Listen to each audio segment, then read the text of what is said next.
Bienvenidos a El Debate.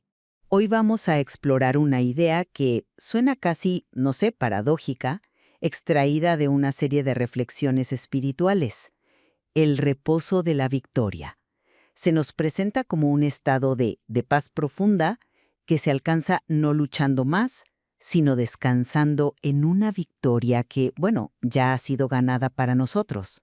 Una idea que interpela directamente, ¿no?, a nuestra cultura del esfuerzo constante, del hustle, de la autosuperación. Exacto. Y justo ahí es donde surge la pregunta central de nuestra conversación. ¿Qué significa realmente este reposo? ¿Es una invitación a soltar las herramientas, a una quietud y a un cese total de nuestra lucha personal? ¿O por el contrario se trata de una redefinición completa de nuestra actividad? O sea, una forma de actuar que ya no nace de la ansiedad, sino de una confianza superior. Mi postura, y lo digo de entrada, es que este reposo no tiene nada que ver con la inacción. Es, de hecho, la forma más potente y dinámica de actividad que existe. Y ahí, justamente ahí, es donde creo que tenemos una diferencia de enfoque. Para mí, aunque de ese reposo puede surgir una nueva forma de actuar, la esencia, el núcleo irreductible del concepto, es precisamente el cese de nuestras obras propias. Es un llamado radical a detenernos y a confiar, de forma absoluta, en una obra que ya está consumada. El descanso no es un medio para actuar mejor, el descanso es el destino. Bueno, empecemos por la metáfora central que se nos propone en el material, la del yugo, en Mateo 11. La invitación es, y cito, lleven mi yugo y aprendan de mí. Un yugo, por definición, es una herramienta de trabajo, de labranza. Se usa para arar un campo, para avanzar. Eso para mí sugiere inmediatamente una labor compartida, un caminar al mismo paso que Jesús, no el abandono de la tarea. Fíjate que no dice suelten todos los yugos, sino intercambien el suyo, que es pesado, por el mío, que es ligero. La acción no se detiene, se transforma. Entiendo perfectamente por qué la imagen del yugo te lleva a pensar en acción, pero fíjate en el contexto, en la secuencia de la invitación. ¿A quién se le hace? A los trabajados y cargados. ¿Y cuál es la primera promesa? Yo les daré descanso, el alivio, la paz. Ese es el ofrecimiento principal y el objetivo primordial. El yugo viene después, y creo que su propósito principal es, digamos, pedagógico. Es el medio para aprender de su carácter, que es manso y humilde. Es decir, el yugo es la forma de mantenernos cerca de la fuente del descanso, de aprender a ser de una manera que nos permita vivir en ese estado de paz. El foco para mí no está en la nueva tarea, sino en el alivio que se encuentra al rendirse. Pero ese carácter manso y humilde que mencionas no se forja precisamente en la acción, en la práctica de llevar el yugo junto a otro. No me parece que sea un estado previo que uno alcance en la quietud para luego, quizás, ponerse a trabajar. Es una consecuencia directa del trabajo compartido. Es como aprender a nadar. Puedes leer todos los libros que quieras desde la orilla, pero solo aprendes de verdad cuando te metes al agua y empiezas a moverte, ¿no? El aprendizaje y la acción son inseparables. Este reposo es un aprendizaje activo. Me gusta la analogía, de verdad, pero sigo creyendo que el orden es fundamental aquí. La invitación tiene pasos muy claros. Primero, vengan a mí. Segundo, yo les daré descanso. Y solo después, tercero, tomen mi yugo y aprendan. El descanso es el regalo inicial, es la condición previa, el fundamento sobre el que se construye todo lo demás.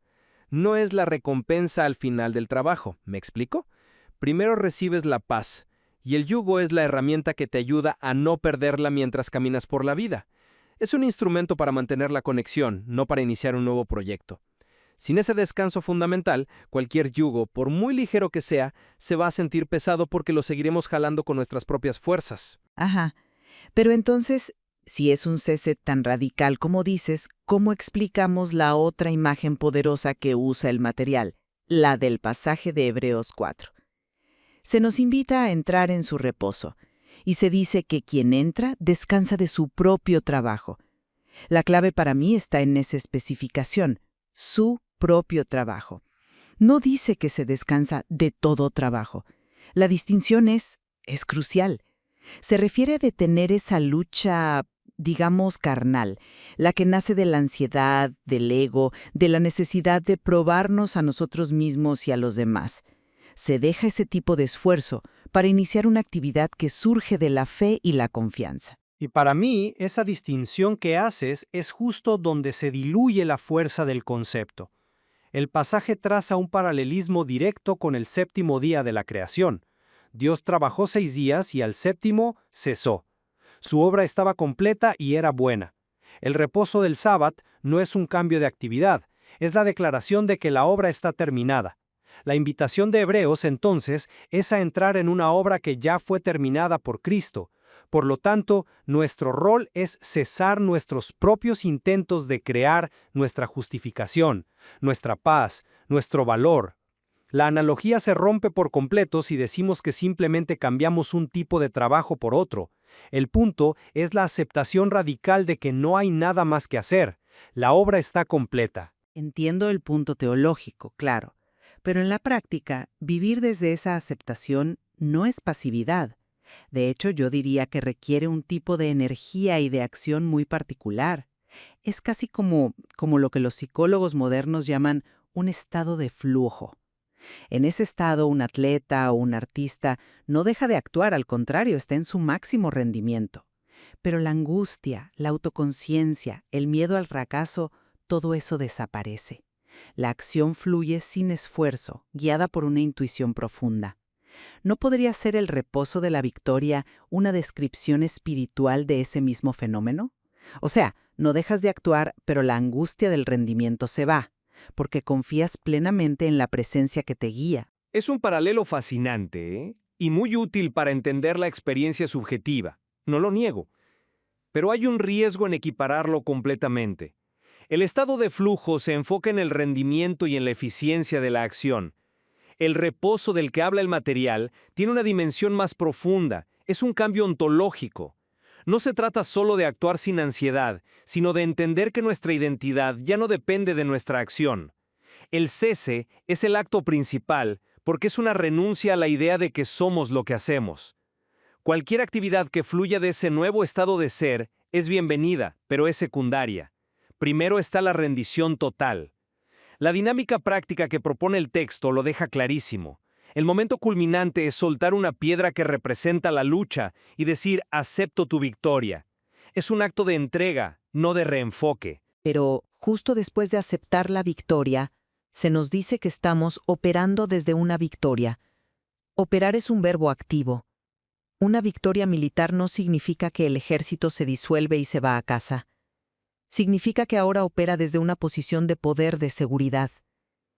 La guerra ha terminado, sí, pero ahora empieza la tarea de establecer la paz, de reconstruir, de gobernar. La victoria no es el final de la historia, es el comienzo de un nuevo capítulo, con un tipo de actividad completamente diferente, libre del miedo a la derrota.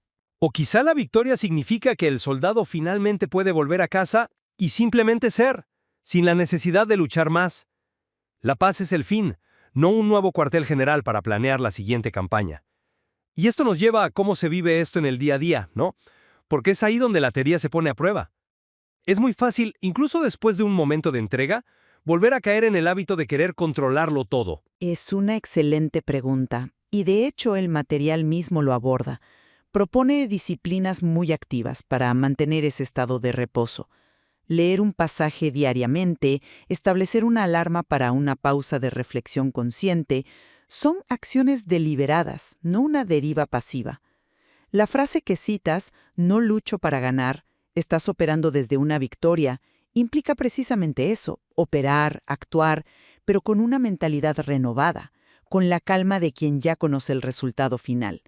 Esto, para mí, refuerza la idea de que el reposo es una forma de actuar, no la ausencia de acción.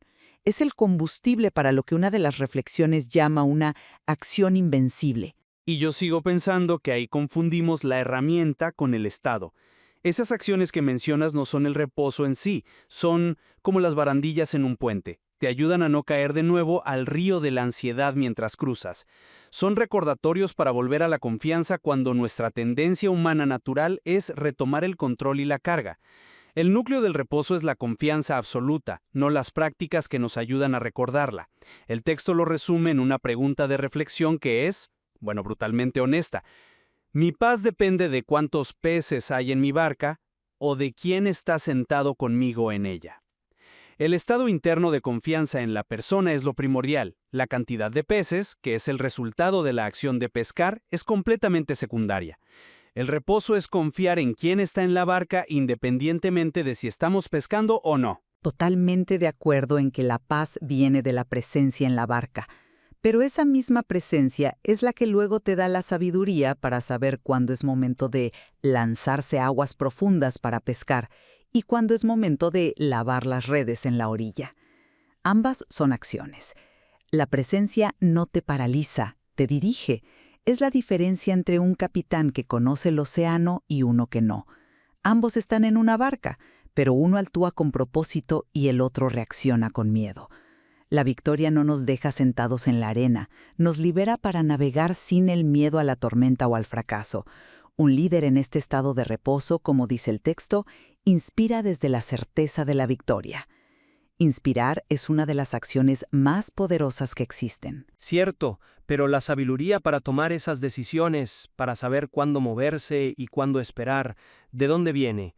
Viene de la capacidad de escuchar, y esa capacidad solo se cultiva en la quietud, en el cese del ruido de nuestros propios planes y esfuerzos.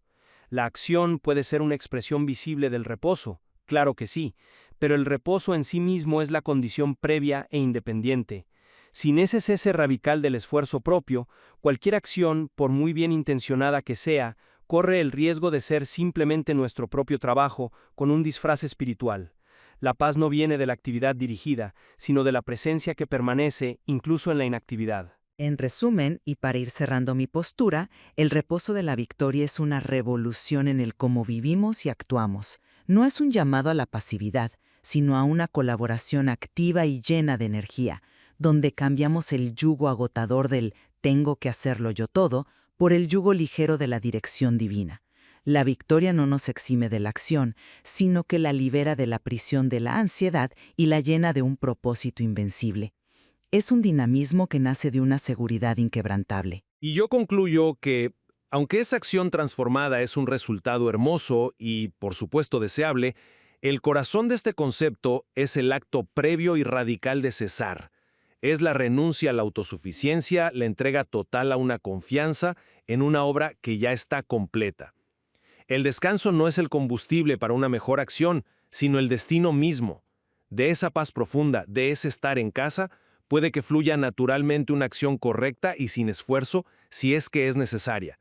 Pero el fin último es el reposo, no lo que hacemos después con él. Queda claro que ambos vemos la profunda interconexión de estos dos polos, ¿no? La tensión entre cesar para confiar y actuar desde esa misma confianza parece ser el eje central de esta experiencia espiritual.